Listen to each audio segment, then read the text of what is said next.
This is JD Fantasy Football. Welcome in, everybody.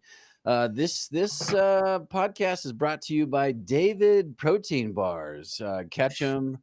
They're available in the United States and Canada. They have delicious flavors, but not cinnamon roll. That is not a good flavor. My coworker threw that one away today. And for some reason, they also sell cod. I don't know why, but they are a real thing. I saw them today.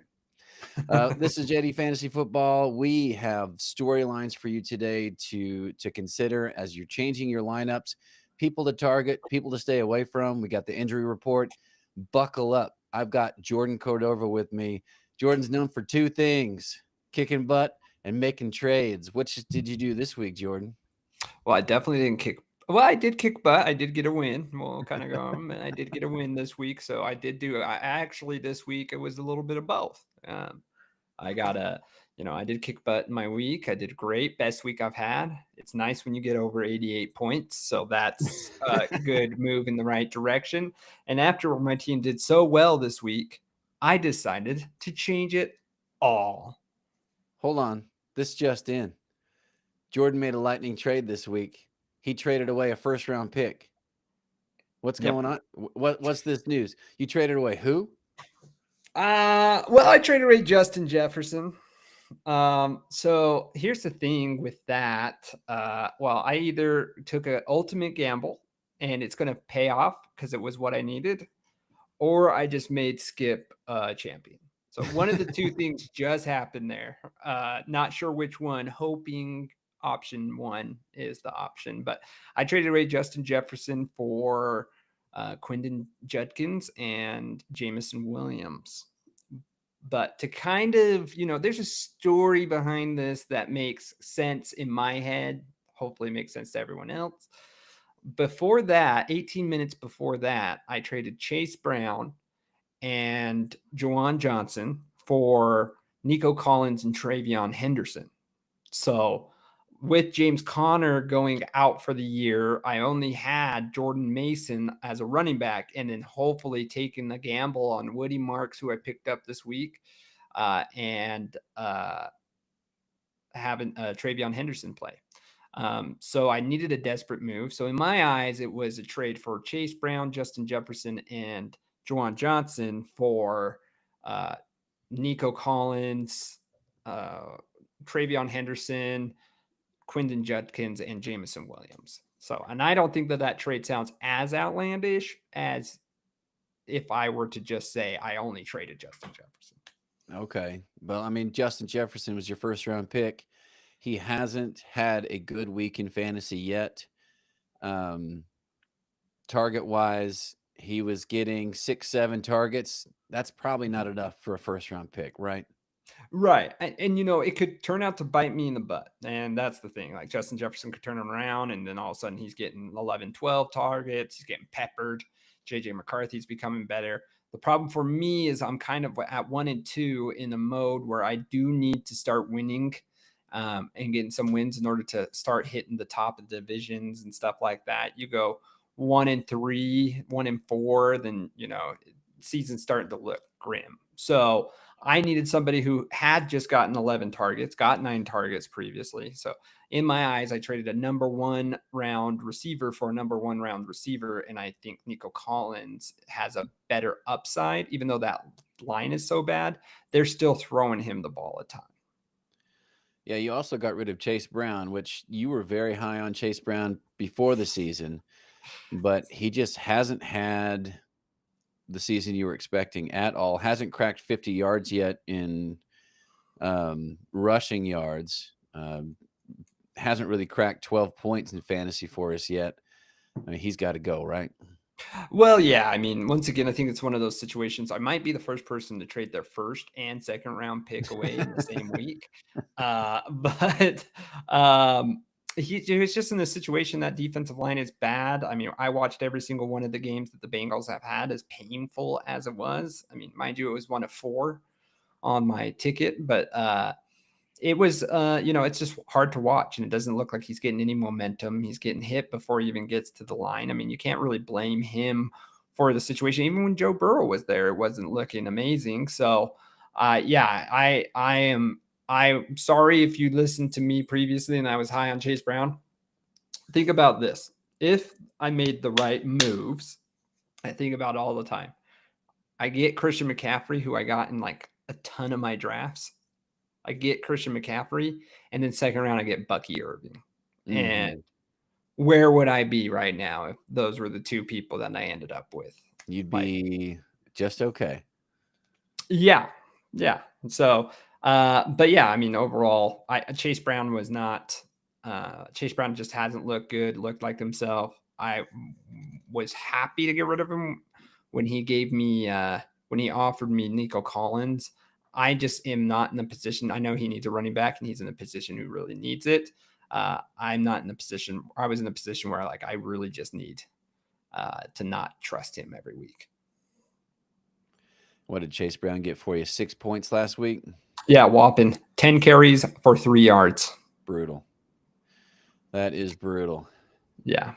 So you're trading him in for Trevion Henderson. We can talk about this later, but I think that, especially with Stevenson fumbling. And Gibson. Yeah, I think that's going to work out for you. Yeah, it could potentially be a late round thing. So I'm excited. We can talk. For the first time this year, let's see if I can cue this up. I don't even remember what this sounds like.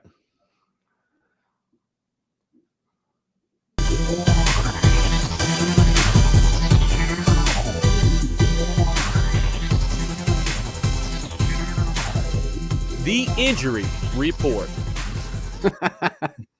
Yeah, that's sweet. I forgot about that. Retro injury report. Let's do it, Jordan. Injury report. Okay, let's kind of get started up in here. We're going to start with Chris Godwin Jr. had his first full participation in practice since he snapped his ankle in half last year. So he could be a go. He's still listed as questionable. We'll see if he's in condition enough to go.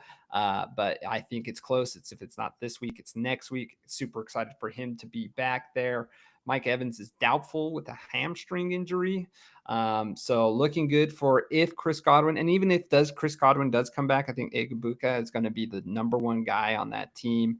I think Chris Godwin's got to take some time. So good for you, Emeka owners, Dave. That's right. Got some chance there. So some other ones. I know that Nico Collins did come in as questionable with his knee, but it was just more likely he was a limited participant in practice. So what it's looking more of is it's looking more as if they're just giving him a day off rather than it actually being a serious injury. Baker Mayfield is someone to look at. He was a limited participant with his right bicep injury. So it's the bicep that's on his arm or that is on his throwing arm. So you just kind of see how he does. It looks like he's more leaning towards playing this weekend. But just to keep a look at that, Tyrone Tracy is out for 2 to 4 weeks. So for you Scatable lovers, it's time for him to keep rolling and going because it looks like Tracy had injured his shoulder. Jaden Daniels is trending towards playing, from my understanding. His knee still. I think they basically doctor said it's up to him how he's feeling and if he wants to play, try to play on it and how that's going. Josh Jacobs also went on the injury report for his ankle. He was limited at Wednesday's practice. Now, one thing to realize is that Wednesday's practices are they're all important, but it's the least important practice of the week. So this is the time that teams are typically going to go questionable so that these guys can get some rest throughout the week, little maintenance on them. T. McMillan's on the injury report as well. He didn't practice Wednesdays due to a calf injury. We'll kind of keep that one up to date.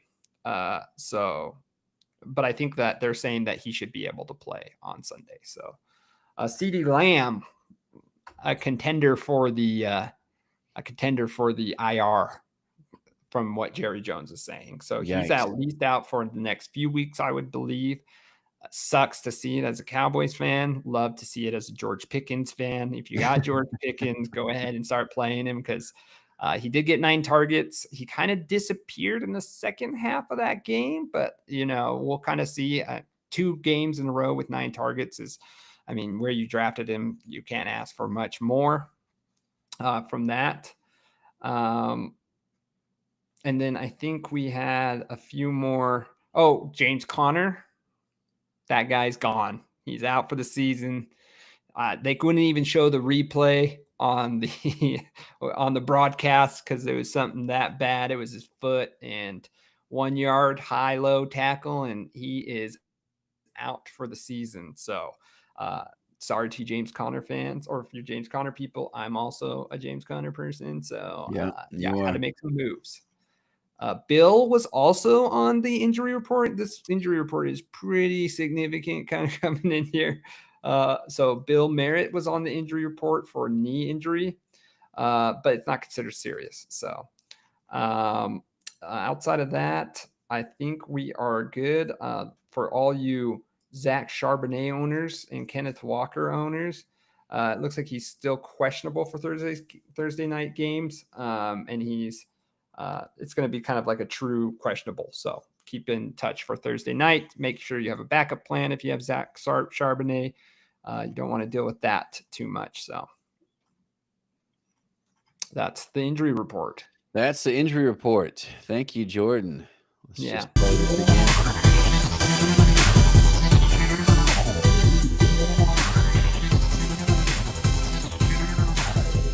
The injury report. That's it. The question I have. So we're going to go through our league real quick, and we're going to go through each team. Who has Trey Benson? That would be Caleb. Caleb. Then as soon as I heard the news, I threw a few trades for Trey Benson. Caleb, look, guys, don't sleep on Trey Benson. He's projected to get 14 fantasy points this week. He's got size, speed, and look at here's the opportunity. But the only problem that he's got is that offensive line. It's just been kind of middle of the road, but he's going to get volume. So look for Trey Benson to pop this week. Very excited about that. Absolutely. Yeah, I actually do like Trey Benson. I think he's going to be good. The only thing I worry about, it depends, because weirdly enough, they both haven't been that efficient this year, but their offensive line is doing like the 5th best in run blockage. So we'll see. I mean, he has real opportunities. I think we're going to still see Eric. It just depends on that DeMarcado, it depends on how much he eats into that time and how much they really want to make that a 2-headed snake. I do think Trey Benson's going to get most of the work, but we'll kind of see how it kind of plays out. Don't love their matchup this week against Seattle, right? Is it Seattle that they're playing? Yeah. Don't love it against Seattle, but I still think it's we'll kind of see, but I think he can be a big player for the rest of the year. Absolutely. All right, let's go through the league real quick, man. Let's talk about who's important, who's not important. Yeah. Where do you want to start? We can start in my game. I'll take the Bears on this one. I think we talked about it earlier. I traded the Bears for Chase Brown. Yeah. Chase Brown does scare me, especially against a ruthless Denver defense this week. So I think that that's one of the people who really worry me. But Jackson Dart is going to be throwing the football now, and hopefully that means Malik Neighbors is going to be, he took a week off last week, but this week he's back into action and becoming Malik Neighbors. So that's one of the people who probably scare me the most against me. Yeah, just looking at that, he's got Matthew Golden on there, and he's just trending better and better this year. Absolutely. Jordan, I want to talk about Quinshon Judkins. You just picked him up. Mm-hmm. He looked really good against Green Bay in that, against a tough defense. He got you 16.5 points. Well, he didn't get you that, but I think he's definitely taken over that backfield, and that Ole Miss player is going to cause some problems. So Ole Miss, Ohio State, and now the Browns. He's just a good runner. So I think he's going to do some awesome things. I think he's going to do great for you. The big question on your team is Geno Smith. You have talked about your problems with quarterbacks, and you're going to try to stream quarterbacks. Yep. Because you just don't trust Kyler yet. Yeah. I think it's interesting that you go with Geno over Kyler this week. Is it that Seattle D? It's a mixture between that Seattle D. It's also, Geno had a really bad week against the Chargers on, I think that was Monday night. But other than that, he got 26 points against the Commanders last week. He got 15 points against the Patriots the week before. You ain't really scared. Chicago's defense is really beat up right now. Yeah. So I think he's going to toss the ball a ton. You can't run the ball because your offensive line is so crappy with the run, averaging negative yards before first contact on each run. It's not really Ashton Genty's fault, but they are probably going to have to throw to win. They're going to have to play behind. Caleb Williams tore up the Cowboys last week. Yeah. I think he's going to have a good game against these guys. They're going to play from behind, and Geno's going to have to toss that rock. So I believe in that a little bit more than I believe in Kyler Murray against the Seattle Seahawks. That's when is that game? Yeah, that's the Thursday nighter. Mm-hmm. Yeah, Kyler still be playing video games, man. I would go with Geno too. Yeah, and I'm taking myself to win this week. Okay. I'm going to go ahead and say, I have about a 14-point projection better, and then I think I'm like third in the third on our in our league for most points. I think I'm down from you by 0.5. This is a fun week for me too, Dave. Just so you know, I mean, 5 new starters if you count Geno Smith, 5 new starters on my team.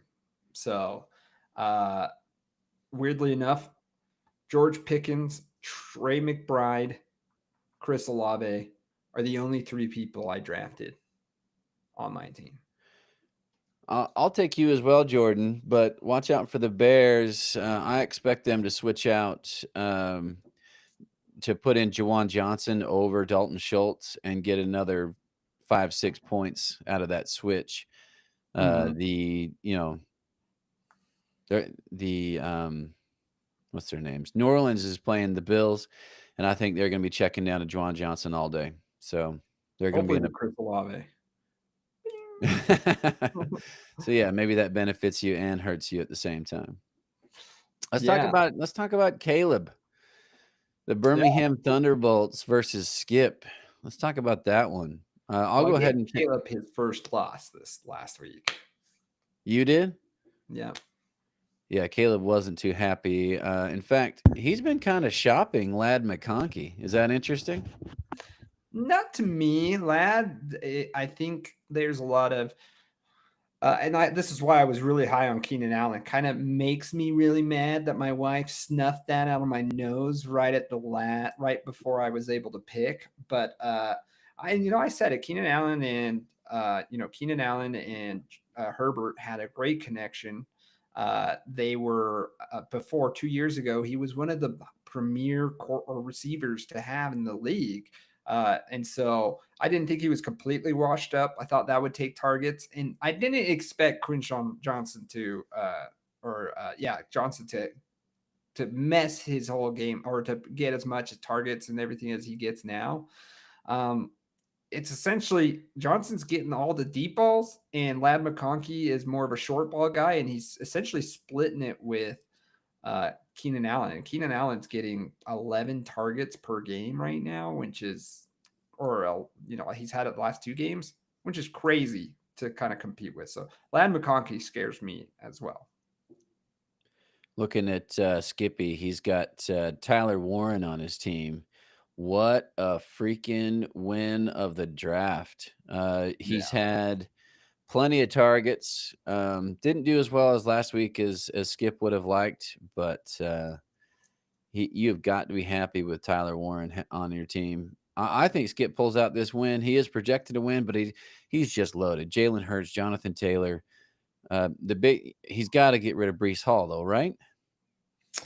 I don't know. Breece Hall's getting a lot of the touches. I don't know who you would replace him with at this point. I think you could go Cam Scatabo and then throw in Terry McLaurin, but I think Terry McLaurin's he's actually trending towards not playing this week. So Okay. I like Brees Hall if he can get in the end zone. It depends on if Justin Fields playing.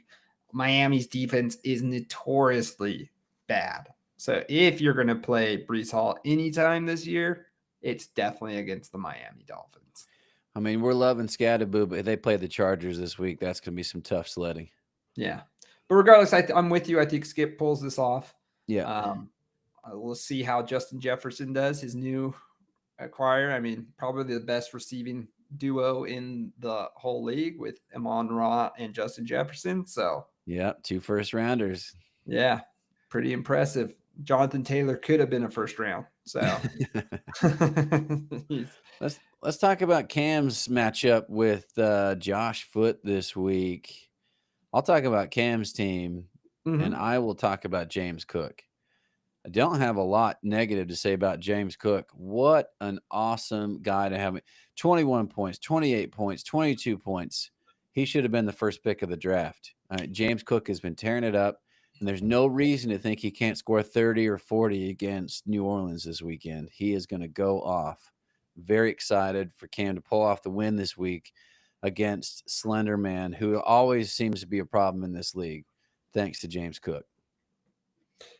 Yeah, and with Slender Man's team, I mean, Bijan Robinson, phenomenal player, just probably, I mean, if you redraft, I think there's a case for James Cook to be top 4. I think there's a case for Bijan Robinson to be number 1 or 2.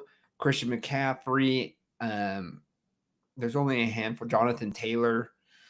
So, yeah, Bijan Robinson's been absolutely tearing. And I'm just loving the passing utilization that he's getting. I mean, he got 6 receptions for 100 yards the first week, 3 receptions last week or the second week, and 5 receptions this week. They're giving him the ball. He's just such a talented runner. The dude just runs all over people.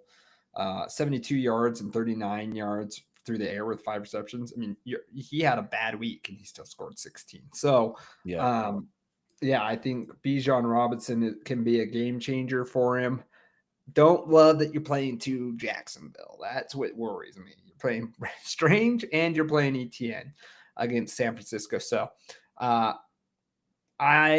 that's the one part that worries me because Look of at his bench. Who would you play? Off his bench, who would you play? Rachaad White? DK Metcalf, probably. Because he has him in his flex. Against Minnesota? Yeah, I mean, that's scary, but he has a good chance of getting into the end zone, right? Like, or putting your boy Trey Tucker you just picked up. You know, dude just coming off a 3-tutty game. Yeah. You know, if you're rolling dice, let's roll dice here, you know? Yeah, 47 fantasy points in our league last week. 9 targets. Love Phenomenal. And they're playing Chicago. I think it's going to be a shootout. It's going to be plenty of passes. That's why I got Geno Smith starting right now. So, but even with Trey Tucker in there, I think I would go with Cameron on this one. I think his team is so solid. Great running back situation. Playing Rashid Shaheed this week without Mike Evans kind of hurts, but I think Quentin Johnson's awesome. So yeah, I got Cam on this one. Yeah, Quentin Johnson catching balls this year. That's Romeo Doomsday, been number 1 target. Guy's been tearing this thing up. Yeah. Let's look at Finkel Einhorn versus Taylor. I'll go ahead and take Finkel. Let's see here. Looking at this. Nick Chubb. Nick Chubb's in trouble. Nick Chubb is declining in that backfield. And who's he losing snaps to, Jordan? Woody Marks. Yes, the number he was the social media darling this week on sleepers to pick up.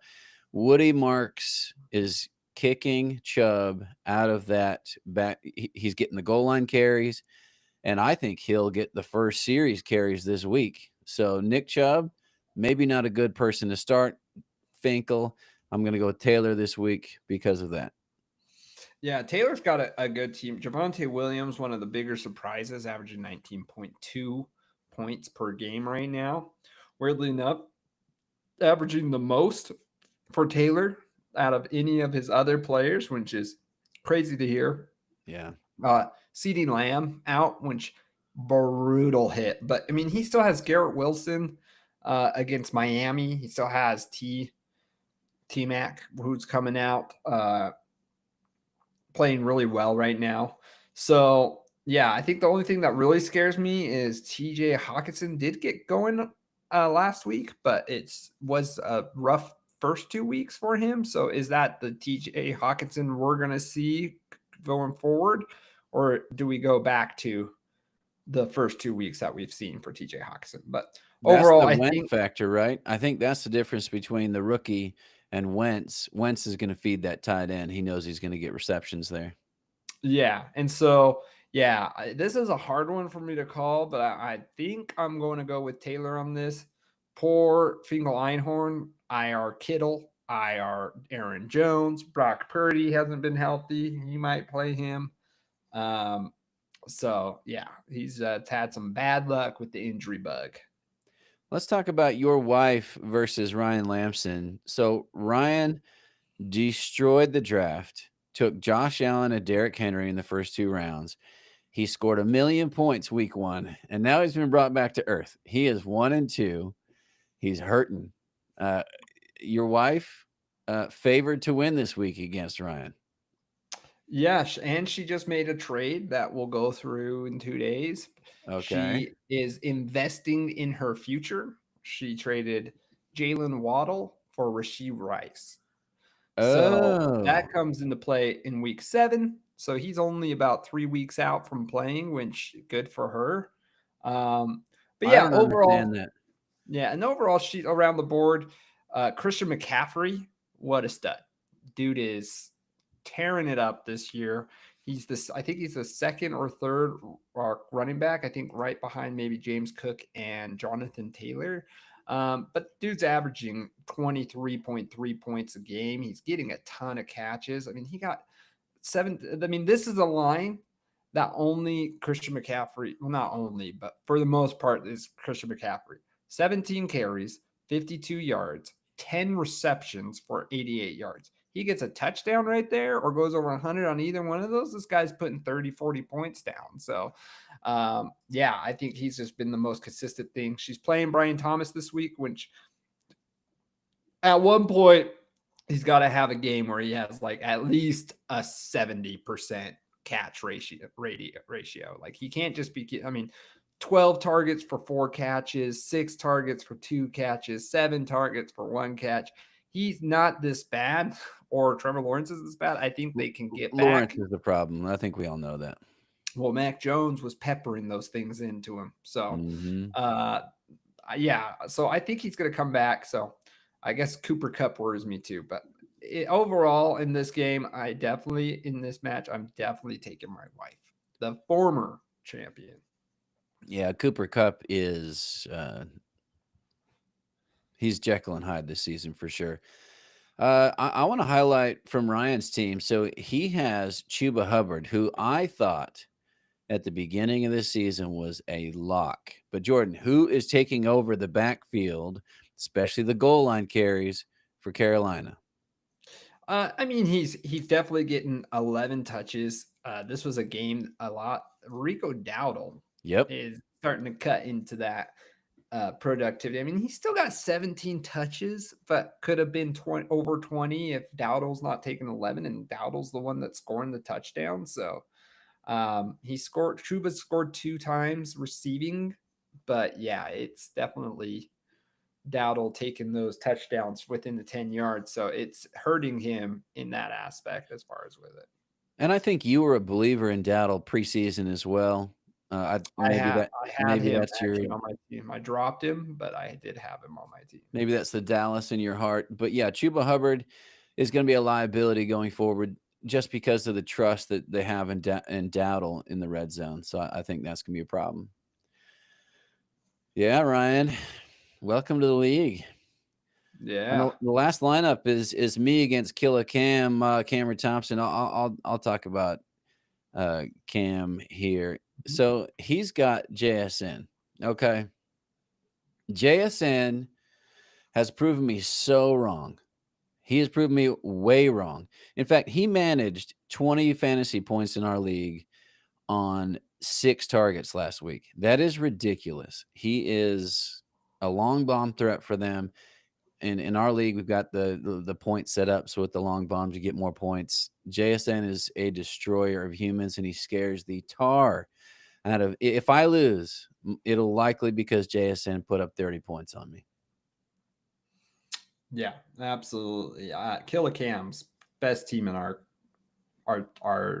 league right now, I would say. I mean, Yeah. a lot of things can change, but I mean, you have Jahmyr Gibbs and Bucky Irving. I mean, Bucky Irving's, I think he's just shy away from really busting this year. Not that he hasn't been doing good. I mean, he's got 13, 18, 14, but I think he's getting real close to starting to bust some of these runs. 25 carries last game. Yeah, and 4 receptions, and he only got 13 points. I don't understand that stat line. That's It wasn't a productive 23 carries, but it was still like that's what I'm saying. I think he'll get there. Yeah. Jahmyr Gibbs, once again, top 5 running back. He probably top 5 draft pick again if you redo it. I mean, 5 carries or 5 receptions for 32 yards and 22 carries this week. You have two running backs with over 20 carries and 4 or more catches this week. So I'm worried about Drake London. Yeah. He's getting the ball to him quite a bit. I mean, he's still getting 8 targets, right? But the real question is, he's catching 5 of them. They're not that deep down the field, so I think Michael Penix needs to kind of let it loose in order for him to kind of get back into it. But that's the one I worry about this week. It's so tough, Dave. It's so tough. I want to vote for you to win this week. I truly just think I don't see a team outside of I don't know. Killer Cam's team is pretty dominant with his running backs and receivers. He doesn't have a weak spot outside of the tight end position right now. So I agree. I do think Killer Cam will pull this off against me. He's got a great lineup. He's got a deep bench too, like David Montgomery, Dylan Sampson, and Ollie Gordon later in the year might be number ones on their team. Yeah, he's got Chris Godwin just sitting there who could just suddenly pop off at the end of the year. So yeah, Devontae Smith is on that bench. Definitely impressed with his team, but I did put up 150 points last week. Skip, he was texting me till about midway through the games on Sunday, and then after was it after Cortland Sutton got in the end zone? Like one of the really good things for me happened, and then Skip stopped texting me for the rest of the weekend. So oh yeah, Sutton 6 118. Oh yeah. So I don't expect that ever again from Sutton, but it certainly helped got me a 52-yard touchdown. Mm-hmm. With us, that's the big bomb. That's almost, I mean, even let's say it's on the mark. You get 1 for the reception, 5 for the yardage, which is 6, the touchdown, which is 12 plus 5. So 17. That one play got you 17 points. Yeah, and I think that's when he stopped texting me because I think he knew that was a dagger. Yeah, that was pretty much the nail in the coffin. All right, so Jordan, let's just do a little. So let's just do a little predicting here. So right now, your team. I'm looking at your team here. So you predicted that you would win the league this year. I did. Well, right. So you're 1-2. You're sitting. Where are you? Oh yeah, you're at the bottom of my division. But yes, you've been a mover and a shaker. We've been talking about you being a GM all year. You've got a brand new team, brand new McBrides. You're riding with your guy McBride, and I mean, let's say 3 or 4 weeks from now, where are you going to be in the standings? In 3 to 4 weeks from now, Mm-hmm. I am going to be 5-2.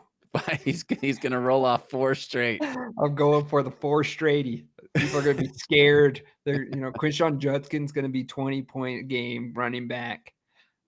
Nico Collins shows his true colors. Few 30-point bombers down there. Chris Olave gets a touchdown, throws a 20-point in there. We're in some good shape. I play the Bears this week. Right, I play the Bears this week. I play Skip next week, which will be a hard one for me. But then I play my wife, which all tough games. Taylor, all tough games. Dan, I think I can beat depending on IR situation. So I think week 9, is when I'm gonna. I think I can get wins in every single one of those matches. So. Listen, the league is legit. I think everyone has taken this seriously. Everyone's watching their lineups. Everyone trying to get the good guys off the waiver wire. It's going to be real interesting to see how this shakes out. Listen, I'm still blown away that you traded away Justin Jefferson. I know. You and me both. Hey, listen, I never thought it would happen. That is crazy. But yeah, just who would listen? I may be the craziest fantasy football owner to do what I did this week, or I may be a genius. We'll never know until at the end of the year. Jordan, give me a sleeper today. Who can people add to their lineups this week? Woody week? Marks. I think we talked about it before. Woody Marks or Trey Tucker are the 2 people that, I think we're a little late because I think the waivers just went. But Woody Marks and Trey Tucker should have been the number 1 and 2 people you were searching for. Outside of that, who may still be available, a little bit of a sleeper, is Sterling Shepard. Depending on how long Mike Evans is gone, how long it takes Chris Godwin to get in, what's his snap count when he does come back. So Sterling Shepard could be a sleeper that could pay off depending on how long Mike Evans is out. Yeah, I'm a Egbuka guy. So every time I was like, ooh, was that? Oh, that was Shepard. Was that? Oh, that was Shepard. Yeah. Baker was finding Shepard plenty, so I agree that's someone might. But once Godwin's back fully and Mike Evans is back, you can pretty much kiss Shepard's touches all goodbye. Okay. All right. Well, appreciate it. Again, this podcast is brought to you by David Protein Bars, which is a real thing. I didn't make it up because my name is David. I saw them today. Comes in many flavors, but don't have the cinnamon roll one because my coworker did not like that one. But they also sell fish for some random reason. All right. Fish, who doesn't love it? Dude, it's frozen cod that's sent to you. Yeah, that's crazy. And they call it boiled cod. So they tell you how to cook it before they send it to you. I don't understand it. It should be called frozen cod, not boiled cod. Yeah. Anyway, David, that's the brand. And that's it for JD Fantasy Football.